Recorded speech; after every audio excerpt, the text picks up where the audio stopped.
Assalamualaikum warahmatullahi wabarakatuh. Sebelumnya, perkenalkan saya Lena Permatasari dengan NIM 2022-053047 yang merupakan peserta mata kuliah Sosiologi Komunikasi Universitas Muhammadiyah Yogyakarta. Pada kesempatan kali ini, saya akan menjelaskan tentang Theory of Consumer and Lifestyle and Consumer Culture. Pertama-tama, kita akan membahas tentang Theory of Consumer. Jadi, teori ini memandang konsumsi sebagai suatu tindakan sosial yang tidak hanya dipengaruhi oleh faktor ekonomi, tetapi juga oleh unsur-unsur budaya seperti tradisi, bahasa, seni, dan simbol-simbol yang melekat dalam masyarakat. Jadi, teori budaya konsumen ini adalah kerangka konseptual yang mencoba memahami dan menjelaskan bagaimana budaya mempengaruhi perilaku konsumen dalam masyarakat. Ini melibatkan studi tentang norma, nilai, simbol, dan praktik budaya yang membentuk preferensi konsumen dan keputusan pembelian. Kemudian, terdapat faktor-faktor utama dalam teori budaya konsumen. Yang pertama ada norma dan nilai. Jadi, budaya menetapkan norma dan nilai-nilai yang memandu perilaku konsumen. Misalnya, masyarakat yang menghargai keberlanjutan dapat memilih produk yang ramah lingkungan. Jadi, lebih sustainable, lebih keberlanjutan, memiliki nilai yang keberlanjutan. Kemudian selanjutnya ada simbol dan ikon budaya, yaitu di mana konsumen cenderung membentuk identitas mereka melalui produk dan merek yang berfungsi sebagai simbol budaya. Contohnya, pemilihan merek pakaian tertentu dapat mencerminkan status sosial atau kelompok tertentu. Seperti di saat seorang individu membeli pakaian bermerek Gucci. Nah, dari merek tersebut mampu mencerminkan status sosial mereka bahwa memiliki keadaan ekonomi menengah ke atas, seperti itu. Kemudian selanjutnya ada cerita dan narasi, di mana teori ini menekankan peran cerita dalam membentuk preferensi konsumen. Jadi, merek itu mampu menyajikan cerita yang kuat dalam memenangkan hati konsumen. Baik, selanjutnya ada pengaruh budaya pada perilaku konsumen.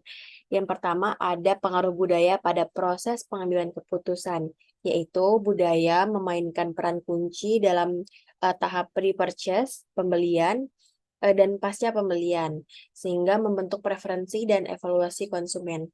Kemudian yang kedua ada globalisasi dan budaya konsumen, di mana dalam era globalisasi budaya konsumen tidak lagi terbatas pada batas geografis. Jadi interaksi antara budaya lokal dan global membentuk tren dan preferensi baru. Jadi terdapat banyak penelitian kasus telah dilakukan untuk menguji teori budaya konsumen ini di berbagai konteks mulai dari makanan, minuman, hingga teknologi dan gaya hidup.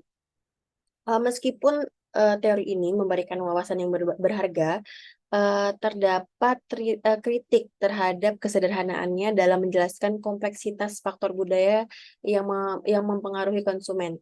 Jadi pemahaman mendalam tentang teori budaya konsumen dapat membantu pemasar dan produsen untuk mengembangkan strategi pemasaran yang lebih efektif dan relevan dengan nilai-nilai konsumen. Jadi dapat kita tarik kesimpulan dari teori budaya konsumen ini memberikan pandangan yang kaya terhadap perilaku konsumen dengan memahami bagaimana sih budaya memainkan peran dalam pembentukan preferensi, pemasar dapat merancang strategi yang lebih adaptif dan berkelanjutan. Kemudian selanjutnya kita akan beralih kepada lifestyle and consumer culture, yaitu gaya hidup.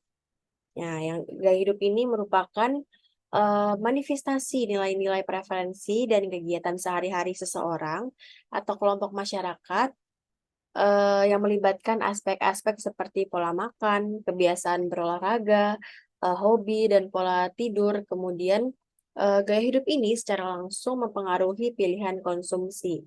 Perkembangan teknologi dan urbanisasi telah membentuk gaya hidup modern yang seringkali menekankan kesehatan, mobilitas, dan keberlanjutan.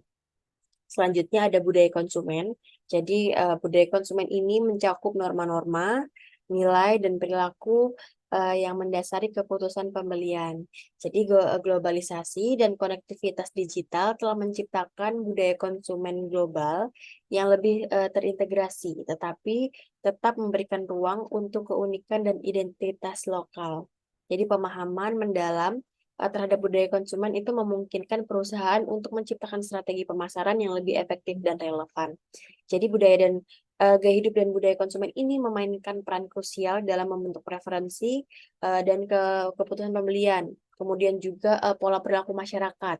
Jadi sebagai sesuatu fenomena yang terus berkembang, pemahaman mendalam terhadap dinamika ini menjadi kunci bagi pelaku industri, pemasar, dan peneliti untuk mengikuti perkembangan tren dan mengantisipasi perubahan. Selanjutnya ada eh, tren terkini, jadi tren lifestyle yang sedang tren. Yang pertama itu ada kesehatan dan kebugaran. Contohnya di mana masyarakat semakin sadar akan pentingnya gaya hidup sehat, sehingga mendorong permintaan untuk produk dan layanan yang mendukung kesehatan fisik dan mental. Kemudian ada ketahanan lingkungan, yaitu budaya konsumen yang berfokus pada keberlanjutan mendorong pertumbuhan pasar untuk produk ramah lingkungan dan gaya hidup berkelanjutan. Lalu yang ketiga ada pengalaman digital, yaitu perubahan dalam perilaku konsumen, terutama di era digital menekankan pentingnya pengalaman online yang mulus dan terintegrasi. Selanjutnya, yang terakhir ada keterkaitan lifestyle terhadap bisnis atau implikasi terhadap bisnis.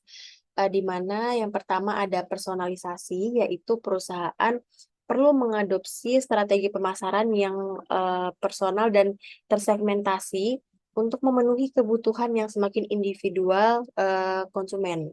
Kemudian yang kedua ada inovasi berkelanjutan. Jadi perusahaan itu harus terus berinovasi untuk menciptakan produk dan layanan yang relevan dengan tren gaya hidup dan budaya konsumen terkini. Jadi harus up to date, harus mengikuti perkembangan zaman.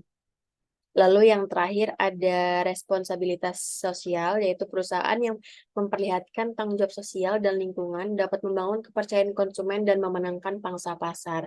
Jadi kesimpulan yang dapat kita ambil dari gaya hidup dan budaya konsumen itu adalah dua elemen yang saling terkait dan berdampak pada keputusan konsumen. Jadi dalam era dinamis ini, memahami pergeseran tren dan sikap konsumen menjadi kunci keberhasilan bagi perusahaan yang ingin tetap relevan dan berdaya saing. Dengan mengintegrasikan penelitian pasar yang mendalam dan responsif terhadap perubahan, perilaku industri dapat mengarahkan strategi mereka untuk mencapai keberhasilan yang memiliki jangka panjang. Baik, sekian yang dapat saya jelaskan dan paparkan pada kesempatan kali ini. Kurang lebihnya mohon dimaafkan. Wassalamualaikum warahmatullahi wabarakatuh.